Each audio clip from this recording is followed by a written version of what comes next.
Welcome, everyone. And we are Group 1 of BSCPE4, and we are here to present fire safety and emergency preparedness in basic occupational safety and health. So, throughout this presentation, we'll be covering fire hazards in the workplace, fire prevention and emergency evacuation procedures, and emergency response planning. So, sa buhay naman, sa our daily lives, ang apoy is very essential. So, nakikita ng iba is sa apoy is dangerous. Pero, kailan din natin makita kung ano yung mga magagandang nagagawa nito para sa tao. So, una is yung cooking food for safe consumption. Nung early days, nung natutunan nila kung paano magluto ng raw meat, mga ganun, for safe consumption. Doon namamatay yung mga bacteria, yung mga germs na hindi natin gusto sa katawan natin. And in turn, sarap yung pagkain and ayun, safe consumption. Ginagamit natin yan. Nakikita natin sa gasol, sa burner. And yeah, minsan sa ihawan din, ayun, nag-iihaw tayo ng mga pagkain, gumagamit tayo ng apoy doon. And then next we have light in dark areas. Kapag walang kuryente, for example, ayun, gumagamit tayo ng kandila.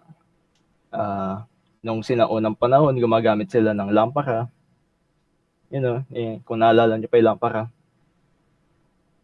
And in other places, gumagamit din sila ng campfire sa, kapag nagka-camping sila, which is also in part warmth in fire's heat. Yun, gumagamit sila ng campfire para, kasi nasa labas sila, kailangan nila ng init and malamig sa labas. Ayun, gumagawa sila nag-i-stack sila ng kahoy, ni-ignite nila, and in turn, meron silang apoy for heat.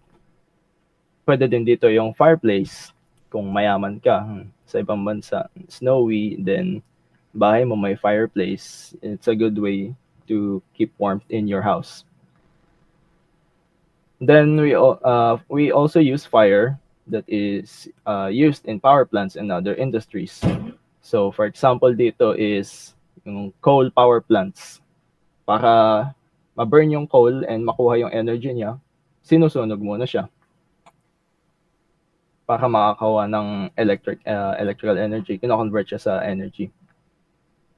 And also, not usually seen or used in companies that does not rely on fire. Yung apoy, well, syempre, hindi ito nagpapakita sa mga lugar, katulad ng mga opisina na punong-puno ng papel, madaming pwedeng masunog, and overall, iniiwasan ng apoy sa mga buildings and companies and offices kasi nga, very hazardous in and of itself. Now,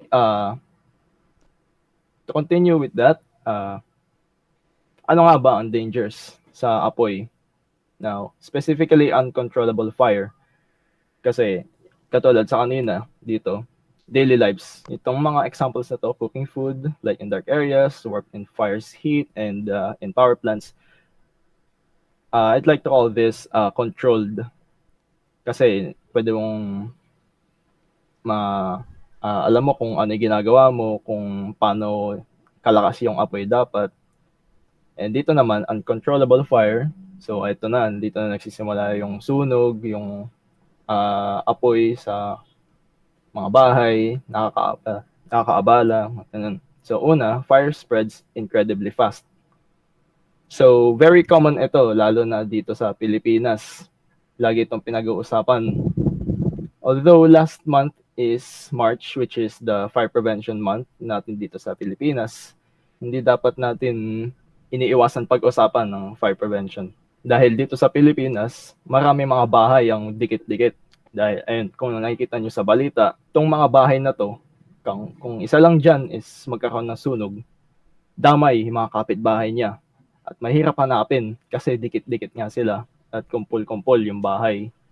Kaya tuloy, minsan, Nakikita na lang nila na nasusunog na yung bahay nila, eh yung 10 kapitbahay na pala nila nasusunog na rin. So, next is fire gets scorchingly hot. Siyempre naman kapag kung naranasan mo ng masunog o mapasok, alam mo na napakainit ang apoy. 1,000 degrees Celsius, thousands of degrees Celsius umaabot itong apoy na to. Depende din yan kung saan ka napasok o nasunog. Maaari kang second degree or third degree burn kapag masyadong matagal kang na-expose sa apoy. Fire, and then we have fire gives dark smoke. So, etong best example nito is, so for example, nasa corridor ka or nasa hallway ka, sa loob ka ng building, and may nagkaroon ng apoy sa isang kwarto. Makikita mo na lang may usok. May usok yung paligid. So, ayun, yung usok na yun galing sa apoy na yun. Then, even worse, yung usok na yun is enclosed kasi nasa loob ka ng building or nasa loob ka ng kwarto. Yung usok na yun walang lalabasan. Nandun lang siya sa loob at nagsisirculate. And lastly, fire is deadly. Of course, very obvious naman, fire is deadly.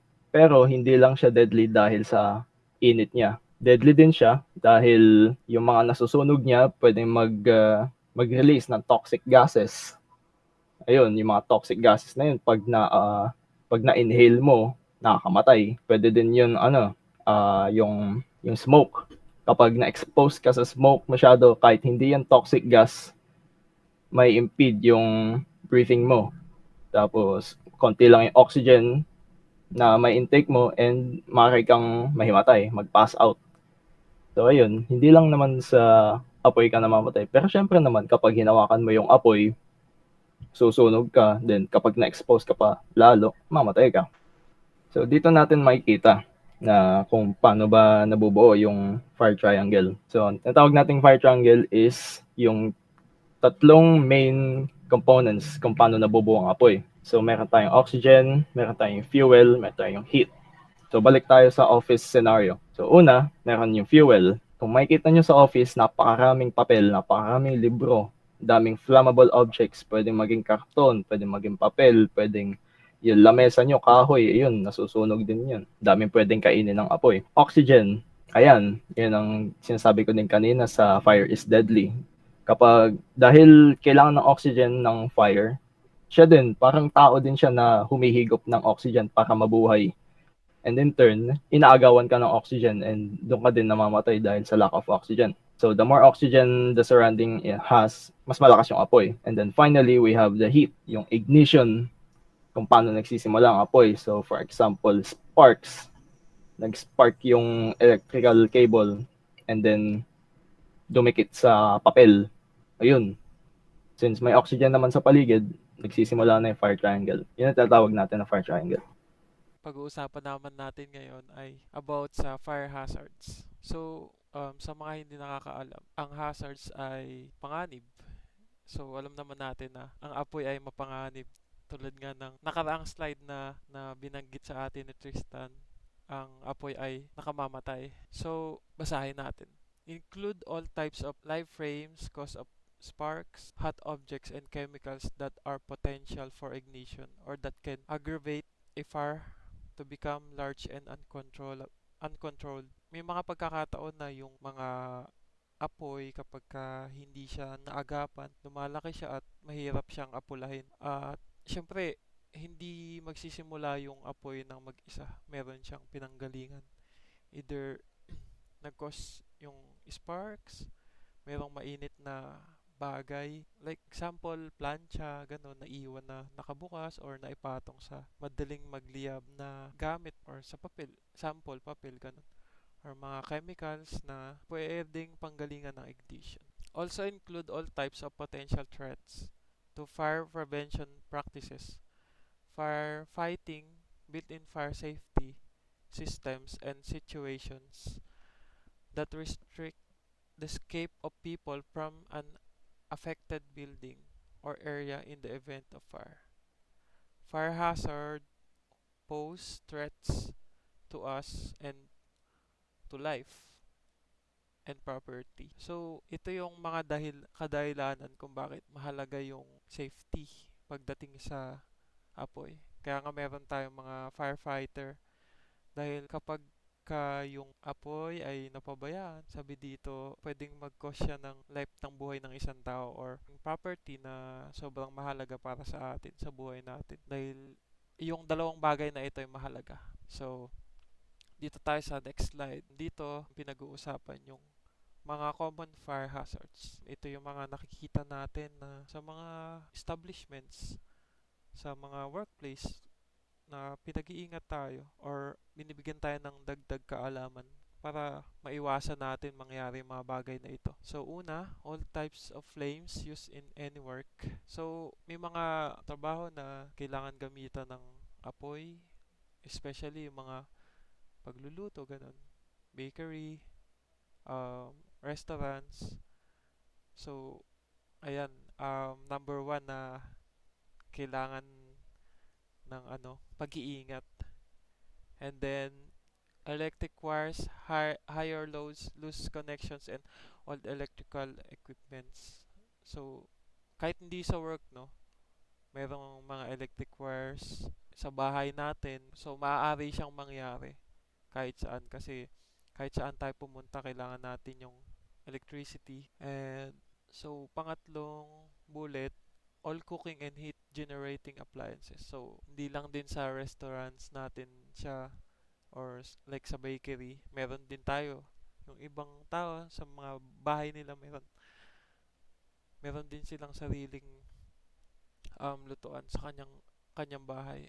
So ibig sabihin palaging may risk ng fire. So fourth bullet, all works and situations where fire is essential such as welding, cutting and metal cutting. So itong welding, cutting and metal cutting, so madalas siya like sa mga construction work, factories.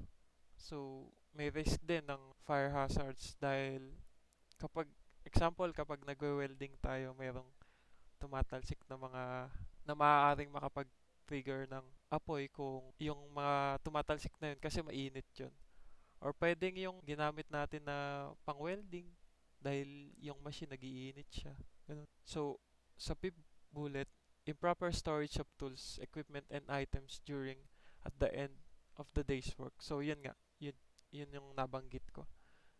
Yung mga tools na nagamit natin, mga equipments, kapag yun naipatong natin sa madaling mag-apoy or magliyab, so maaari siyang magdulot ng sunog. Kaya bago natin gawin yon, ipahinga muna natin yung mga equipments and tools natin para bago natin siya iligpit or itago sa kanyang mga lalagyan. And susunod na bullet, smoking and personal lighters and matches. So, ito yung mga bagay na kailangan natin pag-ingatan.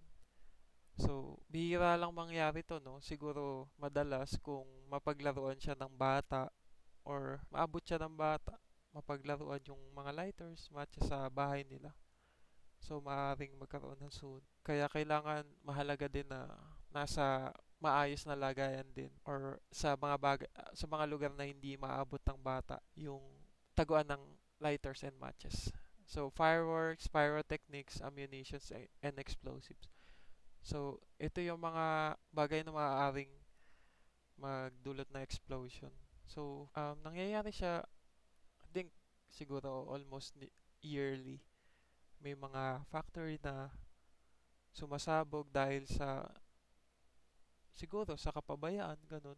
Or, hindi sila, kulang sila sa kaalaman sa pag-iingat.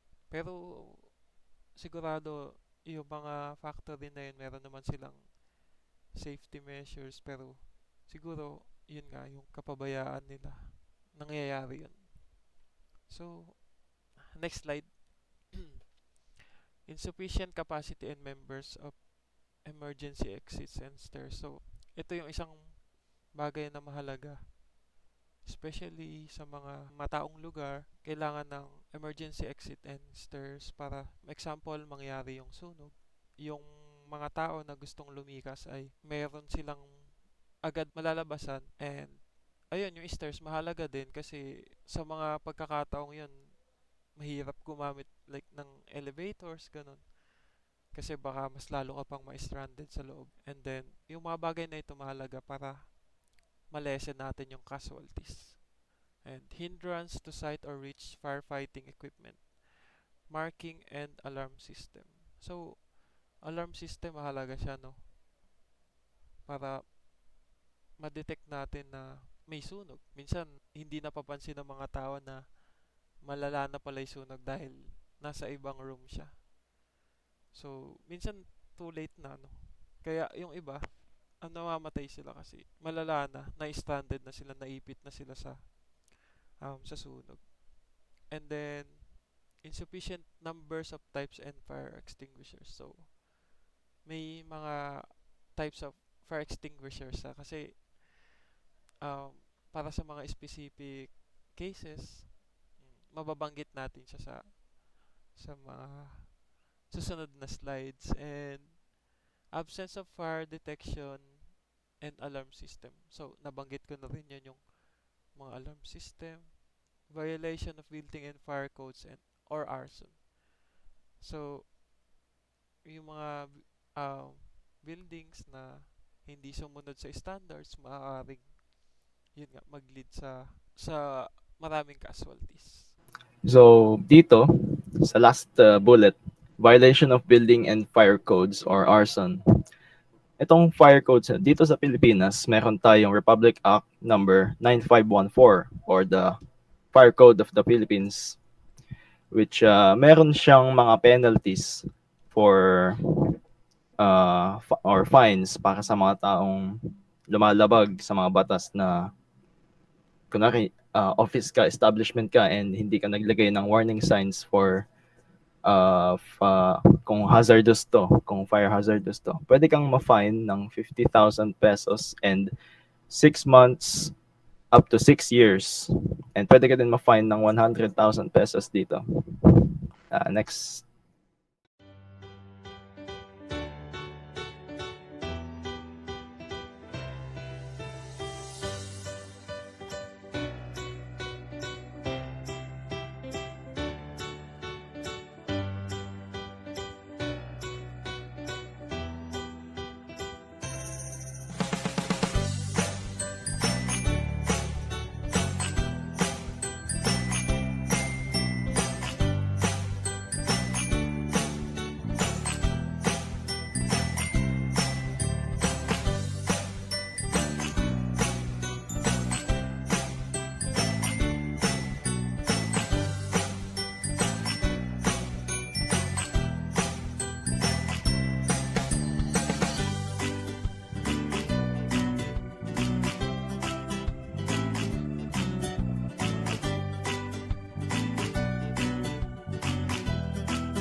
So, ayun. Fire prevention, stop fires before they start. So, be a detective. Keep an eye for stuff that could spark a fire, like flickering lights, overloaded outlets, or flammable liquids hang out with heaters. So, ayun. Parang sinasabi lang naman dito para maging aware tayo and alam dapat natin yung mga bagay-bagay. Kasi ayun nga, for example, sa office, maraming flammable stuffs. So, ayun, alam din natin kung saan nakalagay dapat yung mga bagay na pwedeng maging cause pwedeng magsanhi ng fire. Ayun nga, for example dito is yung heaters. Pag naano yun sa mga papel gano'n, pwedeng magkaroon ng spark and pag-overload sa mga outlets. Yun, parang separation gano'n. Lang ang sinasabi dito. So, sa tidy workplace, happy workspace, ayun, parang dapat nakasinop yung mga gamit mo, mapa sa office or mapa sa bahay man yan.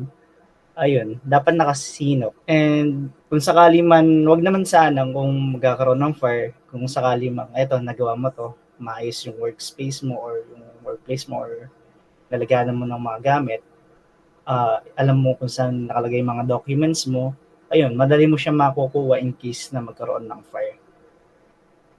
Pero wag naman sana. So dito sa mga low smoke breaks, only in the designated zones. So ayun, kung naninigarilyo ko man, wag wag wag sa mga ano, ayan, may mga symbol na ganyan kasi it actually means no smoking. So wag na wag kasi lalo na sa mga ano, makikita natin yan sa mga gasolinahan, sa truck, ayan.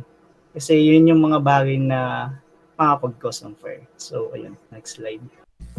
So yeah, yung sunod is yung fire safety checklist for the workplace. So syempre, sa isang building or ibang establishment, kailangan mong i-check kung safe ba sa building na yun pag nagkaroon ng fire emergency. So sabi dito, number 1 is, does your property have clear and accessible escape routes? So ang sinasabi dito is yung kung walang obstacles or walang harang yung possible na fire exit nila, or kung may signages ba or clear na doon yung patungo, yung route na kailangan nilang i-take. Then sunod is kung yung firefighting equipment ba is available sa property. Up to date ba sila? Expired ba? Or need na ba palitan? Ganun. Yung mga firefighting equipment kasi kailangan up to date yan para usable in case sa emergency. Then number 3 is yung fire alarm. Fully working ba? Tutunog ba yan pagka nakadetect ng smoke or any other fire ganun. So number 4, do you have a set of fire precautions advertised for your employees? So in conjunction din yan sa number 5. So trained ba yung staff mo about fire safety? So alam ba nila kung paano gagawin in case of fire emergency? Then number 6, ayun, so 4, 5, and 6, in conjunction silang lahat. So dapat alam din ng staff mo kung saan yung mga evacuation sites, ganon, kung saan mo pupuntahin yung mga clients or mismong employees. Then number 7, do you have a section area for smokers? Ayan. So kagaya ng sa last slide, may no smoking area or may smoking area na nakalagay sa establishment if ever naman na may smokers talaga. Then 8 is, are your fire extinguishers services in the place? Ayun. So sinabi ko rin yan nung number 2, up to date ba ang fire equipments? Since required yun, lagi dapat updated. So 9, are all of your electrical systems and appliances maintained and checked regularly? Ayan. So may mga live wires ba, ganun, or mga stray wires? So dapat nakatago yun para ma-reduce yung mga hazards. So next. Ayan. So move on tayo sa equipment, sa firefighting gear. So papasok dyan si fire extinguishers, si fire alarms, si fire hose, si fire hydrants, ganon. So dapat yung equipment na yan is laging updated. So sa fire extinguishers, paano ba siya gamitin? Meron po tayong pass method. So yung P po sa pass is pull, A is aim, S is squeeze, S and yung final na S is to sweep. So pull the pin, aim the base of fire, squeeze the lever, sweep side to side. So yun. Sunod is yung fire alarms, di ba? Pagka tumunog, syempre may emergency, pumunta ka sa nearest fire exit. Don't panic lagi, guys. So pagka nag-alarm, punta lang sa nearest fire exit. So next. So ito yung different types of fire extinguisher. So since may iba-iba tayong causes of fire, kunyari sa class A, combustible materials, kunyari yung wood, papers, ganun. And sa class B, flammable liquids, so gasolina, paint, kasi may ano yun, uh, lalo na yung oil paint. And class C, flammable gases, butane, methane, sa mga gasol. And D, flammable metals, potassium and uranium. And class E yan, electrical. So, yung mga live wires, computers, ganun, phones, Samsung Galaxy S7. Class F, so cooking oils, so fats. Fats, yung nagkakos ng fire dyan. So, sa class A, dapat na gamitin dyan na fire extinguisher ay yung water extinguisher, solid red. Ayan, class A nakalagay. Then, sa class A, pwede rin gamitin si foam. Kasi, since combustible materials, pwede siyang ma-put out ng foam. Tapos, in addition to that, pwede rin gamitin si foam sa class B, sa flammable liquids, petrol, oil, and paint. So, bakit? Kay foam, class A and class B, yung pwedeng gamitin. Since si water fire hydrant ay water, hindi niya easily ma-put out yung petrol, oil sa paint. So, imbes na ma-prevent niya or ma-minimize niya yung damage, ma-maximize niya. So, ma-amplify niya. So, wag yung gagamitin yung water fire hydrant, lalo na sa electrical. So, may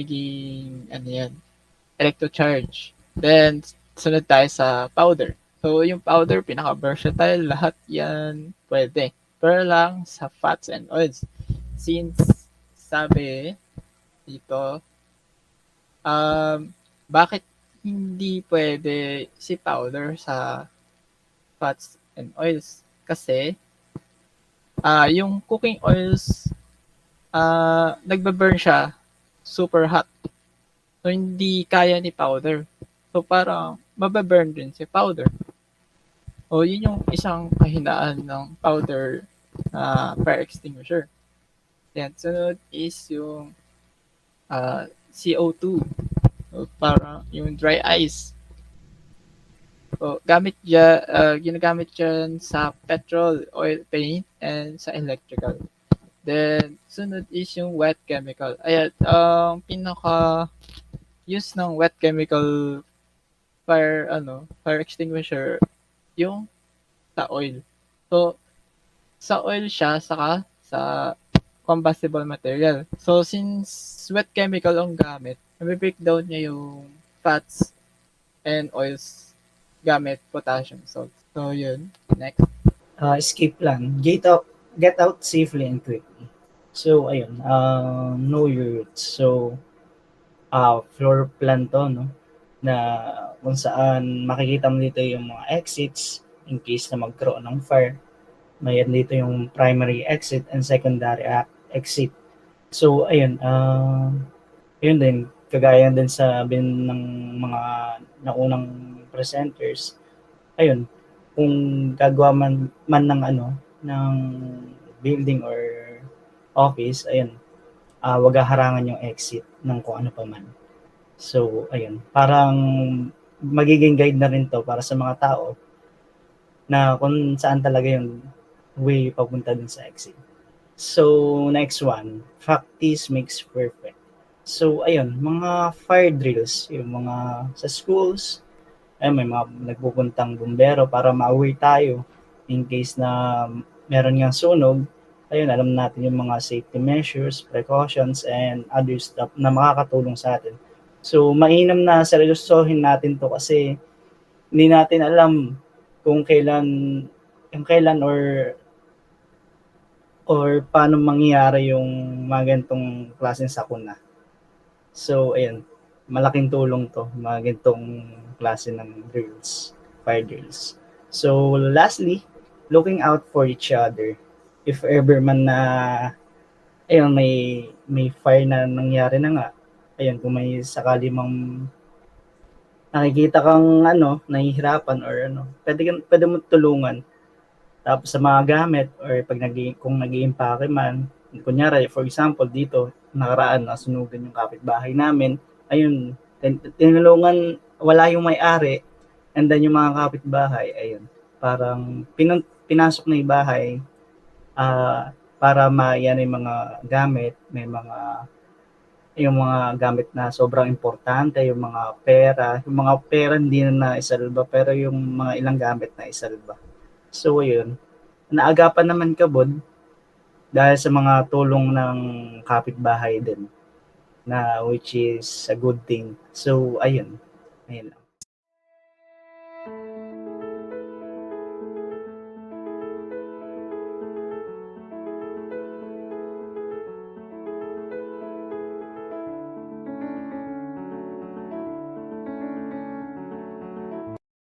In the event of a fire, it's important to know the proper procedures to follow, because fire is fast, blazing fast. In less than 30 seconds, a small flame can grow into a major fire. And guess what? That's not the time to start learning where the exit is. So crank your AC to high, because things are going to get hot as we learn how to identify different classes of fire, how to recognize hazardous conditions, and the appropriate actions to take before such conditions result in a fire emergency, and what to do in the event of an actual fire. We'll also examine several examples of fire and life safety hazards in the workplace. This may seem like a lot, but we'll do our best to keep you engaged throughout this entire module. We are dedicated to your ongoing safety. In addition to this training module, we conduct life safety audits, fire incident investigations, fire exit drills, fire safety inspections, hands-on fire extinguisher training, and other survival skills strategies. How does a fire start anyway? For a fire to occur, 3 elements are necessary. First, a fuel source. Fire needs something to burn, such as a solid, liquid, or gas. Second, an adequate oxygen supply. There needs to be a sufficient supply of oxygen to keep a fire burning. And third, heat or an ignition source, something to start the fire. When all 3 elements are present, they cause a chain reaction, which results in combustion, or otherwise known as fire. These can be remembered as the fire triangle.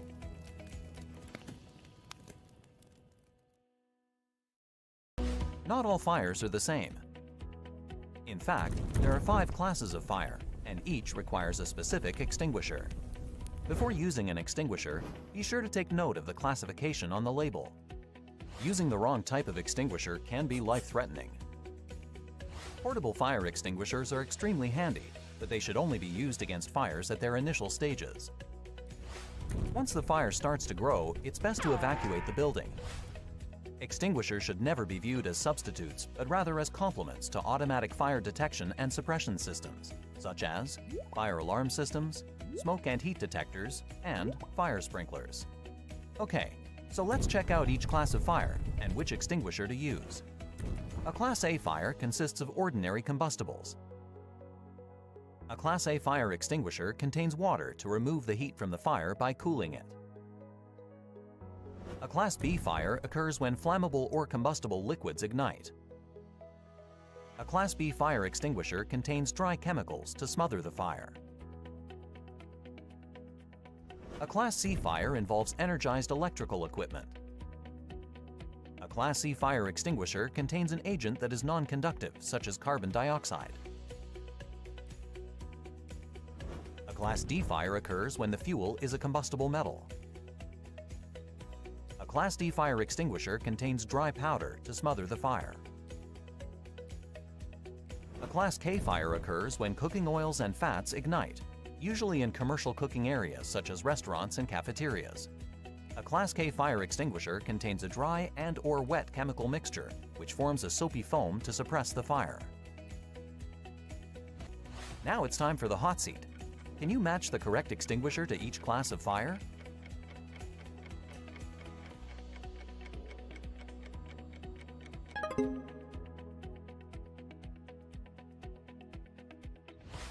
Awesome job, you fire genius, you!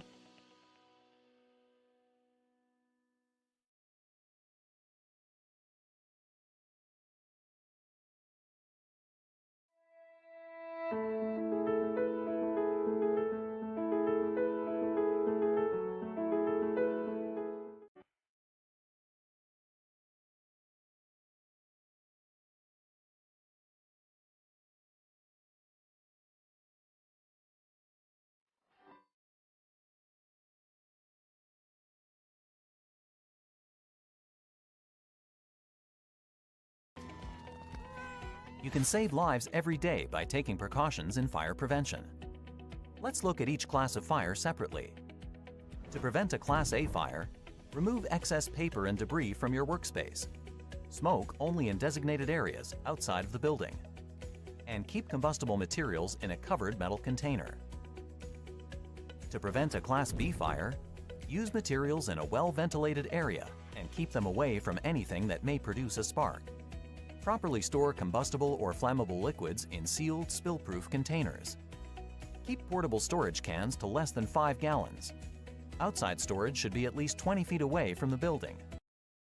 Class C fire, check all electrical equipment for old or worn wiring and for broken or damaged fittings. Report faulty equipment immediately to your supervisor or appropriate department. Wall outlets should not be overloaded. There should be no more than one heat-producing appliance plugged into an outlet. When working with extension cords, remember that they are for temporary use and not a substitute for permanent wiring. Ensure that they are not frayed or broken. Never run under carpets or rugs. Hung on any fire protection equipment, such as fire hose cabinets, fire extinguishers, sprinkler heads and piping, smoke detectors, or fire alarm pull boxes. On or near exits, emergency or exit lights, or any other protective or operating feature provided. To prevent a Class D fire, always follow your department's safety policies if you work with metals such as magnesium, potassium, or sodium. To prevent a Class K fire, restaurants and cafeterias must ensure that their kitchen design and equipment adhere to the local building and fire codes. Also ensure that appropriate extinguishing agents are installed and staff members are fully trained in how to respond to a fire. Be safe and be smart by preventing fires before they start. Don't let a fire catch you by surprise. Plan ahead. Thoroughly familiarize yourself with your work area, so if you are ever faced with a fire emergency, you know what to do and where to go. 1. Take note of exit locations and know at least 2 ways out. 2. Learn the locations of your fire extinguishers should you decide to fight the fire. 3. Locate fire alarm pull stations. These are critical for alerting the other occupants in the building. And 4. Know your department's plan for where to meet following an evacuation. Do not re-enter the building until authorized to do so by emergency responders. Don't be caught unprepared. Know what to do in the event of a fire.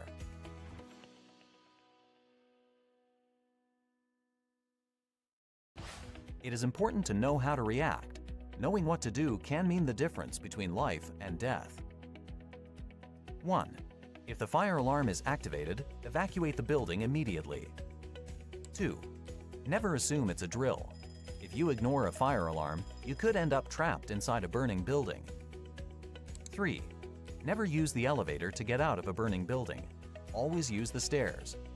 You could become trapped inside an elevator, as many elevators stop working once the fire alarm is activated. 4.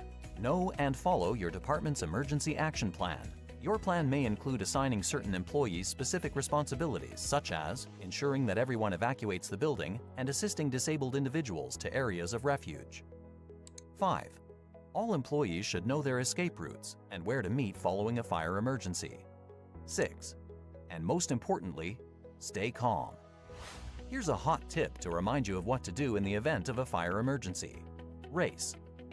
RACE stands for Rescue, by assisting individuals with disabilities and others if it is safe to do so. Alert others around you by informing them there is a fire. Activate the nearest fire alarm and call 911 from a safe location. Confine, by closing doors behind you to inhibit the fire from spreading. Evacuate, by leaving the building immediately via the nearest exit when instructed. Do not use elevators. Do not re-enter the building until authorized by emergency responders. If you decide to use a fire extinguisher, remember, pass. Pull the safety pin from the handle. Aim at the base of the fire. Squeeze the trigger handle while holding the extinguisher upright. And sweep the extinguisher from side to side at the base of the fire. It is important to remember that fire extinguishers have a limited range and limited amount of extinguishing agent. They should not be used in any of the following situations. When you have not been properly trained, misuse can be harmful to the situation and yourself. Or when the fire spreads beyond its immediate area, it could block your escape route. To recap, RACE stands for Rescue, Alert, Confine, and Evacuate, and PASS stands for Pull, Aim, Squeeze, and Sweep. When exiting a building, you may find your exit door equipped with a delayed egress locking system. This locking system prevents an exit door from opening immediately when egress is attempted in a non-emergency situation. In the event of a fire emergency, however, the locking system will automatically release upon activation of the building fire alarm, automatic sprinkler system, or loss of power. Now let's take a look at some examples of fire and life safety hazards in the workplace. Damaged electrical switch. Damaged electrical cords and outlets. Excessive piles of paper. Manual pull station blocked by plant. Exit access blocked by equipment. Used fire extinguisher on floor. Keep an eye out in your workplace. These hazards are more common than you may think. Now let's consider a few scenarios. Scenario 1. What should you do if you are caught in smoke? Should you find yourself in this predicament, stay close to the floor and crawl to the nearest exit. Cleaner, cooler air will be near the floor. Scenario 2. What should you do if you get to a door that feels hot? If you come to a door that feels hot, do not open it. That door could be the only thing between you and the fire. Proceed to a secondary escape route. Scenario 3. What should you do if you are trapped in a room?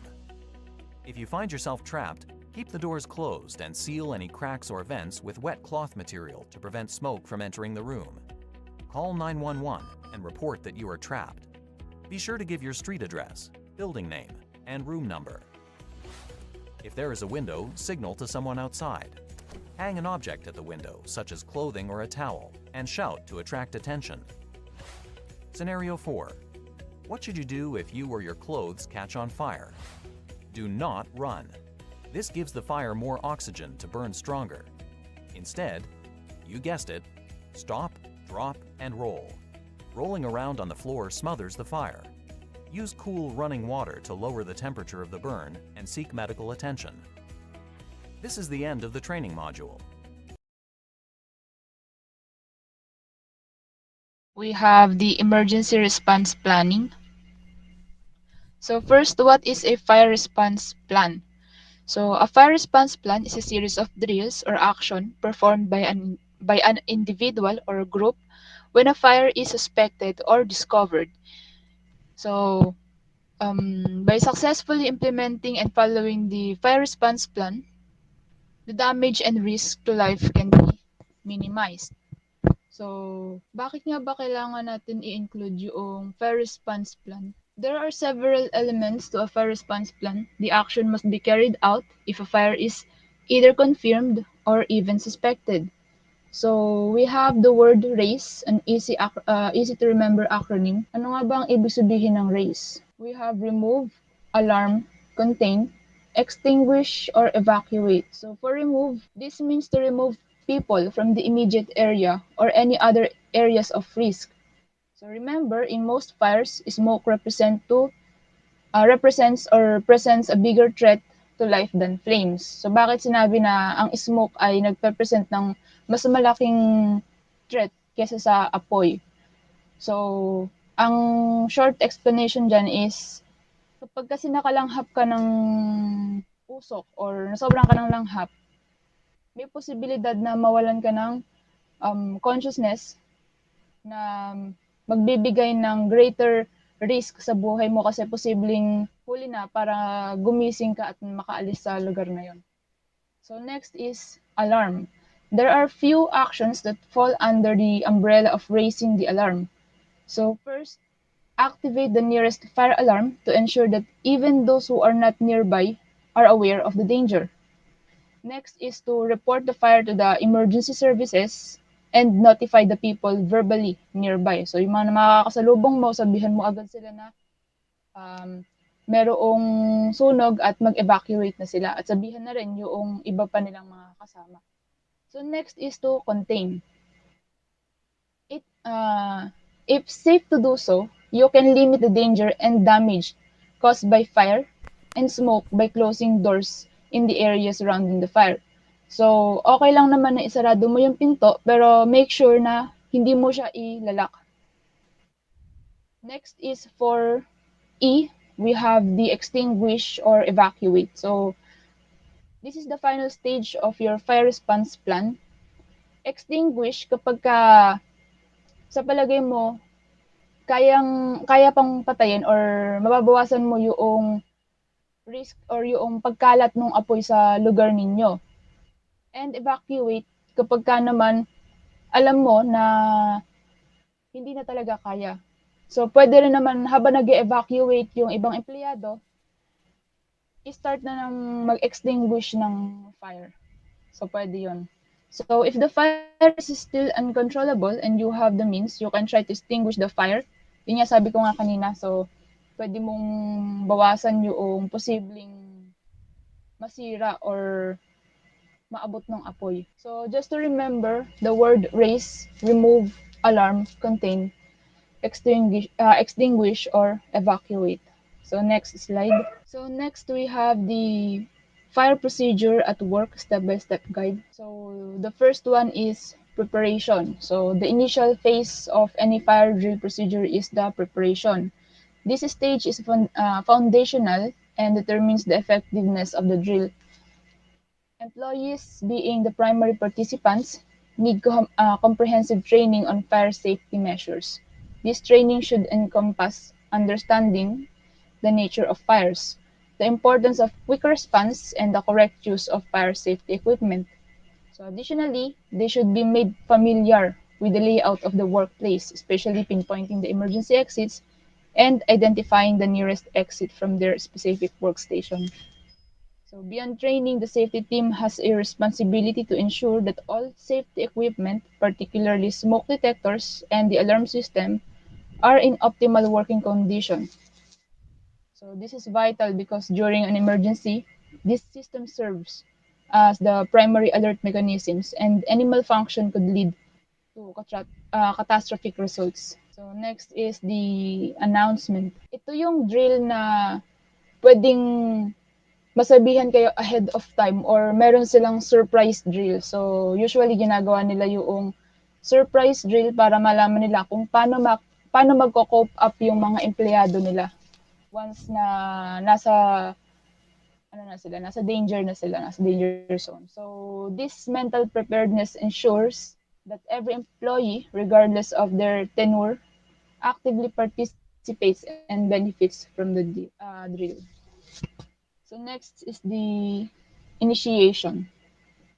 The activation of the fire alarm marks the commencement of the drill. This loud piercing sound is the cue for all employees to begin the evacuation process.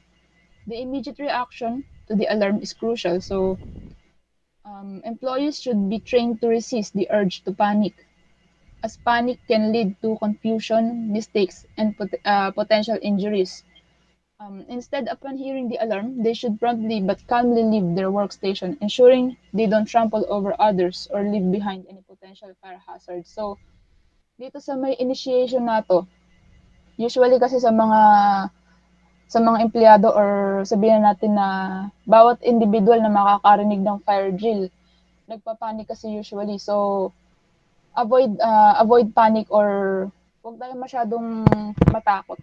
So, sundin lang natin yung rules, yung guide para mas ligtas tayo na makalabas doon sa lugar.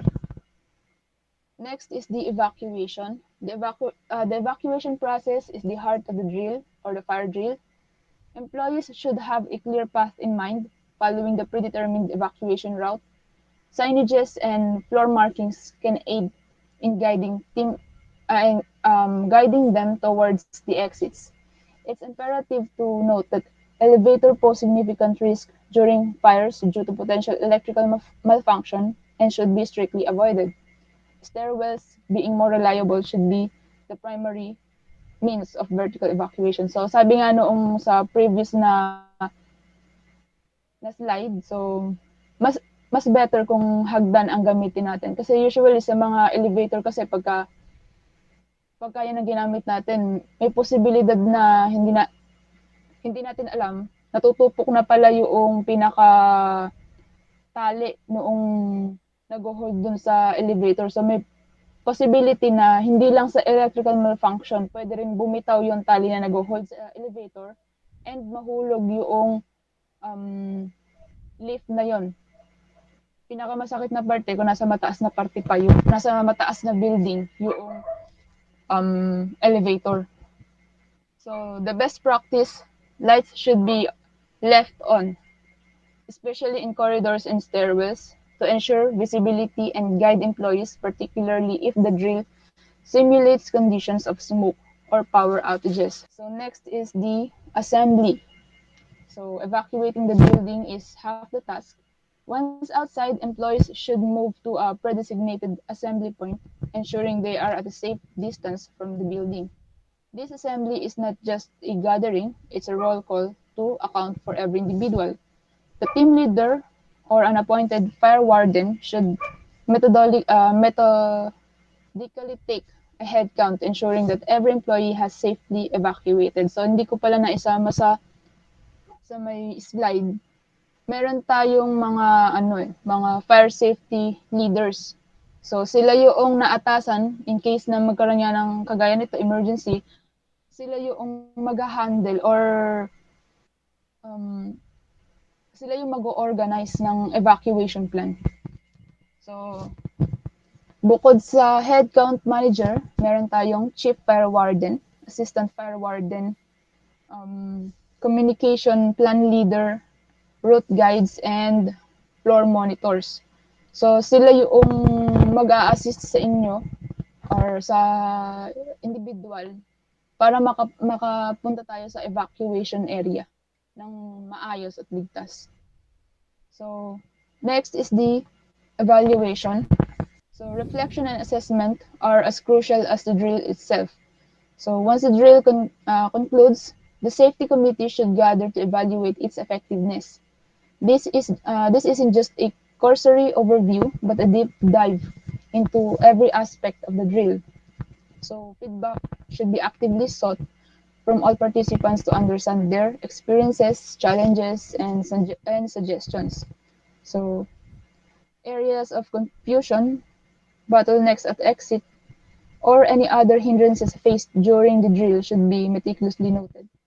This feedback becomes the foundation for refining future drills, ensuring that with each iteration, the organization becomes better prepared for emergencies. So next slide. And now, I am Dan Raven T. Padilla, and I will be the last reporter for today's topic.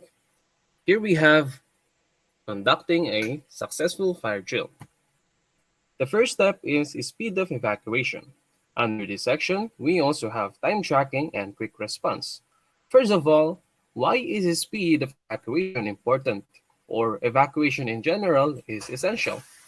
Well, safety should always come first. One of the major ways to combat disasters or mishaps is avoidance. Just like in medical fields, avoidance is the best cure. That's why evacuation is important, and it's mostly the first step to avoid further or future casualties. alam din naman natin na in a fight or flight situation, if we knew that something might hurt us in any possible way, it is always better to choose the latter option rather than fighting and putting ourselves at risk. Kasi kadalasan din, nagiging makulit ang mga rescuee na imbis makinig katulad na lang sa mga typhoon forecast, mas pinipili nila magstay sa bahayan nila and putting themselves and their families at risk. Now, during a house fire, we don't have the privilege of time to decide the best course of action. Unlike with typhoon volcanic eruptions, they have plenty of time to evacuate, whilst house fires are unpredictable, katulad na lang sa mga workplace. And this is where speed of evacuation takes place. During a fire drill, the speed of evacuation is crucial as fire is uncontrollable and the potential harm is at its highest. So, mas maaga at mas mabilis makakalis ang mga less ang damage and risk nito. Now, time tracking and quick response is the most crucial part in our fire drill. Kasi once na matrigger na ang alarm, dapat ready na agad and there should already be someone in charge para i-manage ang crowd to avoid panics and maging quick and uniform ang process. Now for the second step is the safety adherence. Under this, we have equipment usage and evacuation path. Earlier, nabanggit yung firefighting gears such as the fire extinguisher and fire hydrants. With the equipment usage, dapat i-make sure na yung in charge sa demonstration nitong equipments are trained and knowledgeable sa risks, misuse, and of course, sa tamang paggamit nito. For the evacuation path naman, dapat i-make sure din na there are designated paths and employees should always be present along this path para ma-avoid yung shortcuts and makip yung crowd na uniform and mas madali ang pagbigay ng instructions. The third step is the orderliness. Here we have calmness under pressure and role adherence. Nabanggit natin kanina na it is important na makip natin yung calmness and uniformity ng crowds para maiwasan yung potential na unnecessary panics and harm. For the role adherence naman, before the fire drill starts, the role of the employees in charge should be clarified immediately to avoid confusion during the drill itself. For the fourth step, we have the feedback collection. Under this, we have open forums and surveys. Siyempre, after makonduct ang ating fire drill, it is always good to know the feedback from those who participated. Whether it is a good or bad, it is bad feedback, it is still important because we could use this information for future fire drills, whether there are suggestions and recommendations. The open forum should be a part of the drill where the participants share their opinions openly, while sa survey naman should be more anonymous as it gives more chance for people to speak up their concerns. The fifth step naman is the action insights. Under this, we have identifying bottlenecks and training gaps. So as we move forward, madaming bagay ang nagbabago katulad na lang sa ating safety regulations. So it is also important to keep innovating and improving the overall procedures. For the training gaps, it is essential to keep the employees updated and knowledgeable with the current and future procedural changes. And now, last but not the least step is the continuous improvement. Under this, we have iterative process and external expertise. From our last step, we mentioned that bottlenecks should be identified to keep the scalability and to improve the procedure of conducting fire drills. Now with the iterative process, it is good to conduct fire drill, but what's better is scheduled fire drills, as it keeps the participants and employees updated and knowledgeable at all times. Even though it might sound cliche, it is still better to have these drills often rather than occasional. Now for the external expertise, it is also very important to have some experts analyze the workplace, whether some machines are fire hazards, and identify if fire rings are always enclosed and not damaged. Now, with the overall procedures sa ating conducting a successful fire drill, it also depends sa ating participants whether they are ready to listen sa ating in charge, sa ating mga supervisor na nagko-conduct nitong fire drill. And it also depends sa mismong nagko-conduct ng ating fire drill whether they are respectful and they have great insights to avoid potential harm and risks sa ating participants. So that will be all for me. Thank you. So thank you for watching this video, this presentation. I hope you learned something. And if you have any questions, please leave them down in the comments below. Thank you very much you, and guys. goodbye.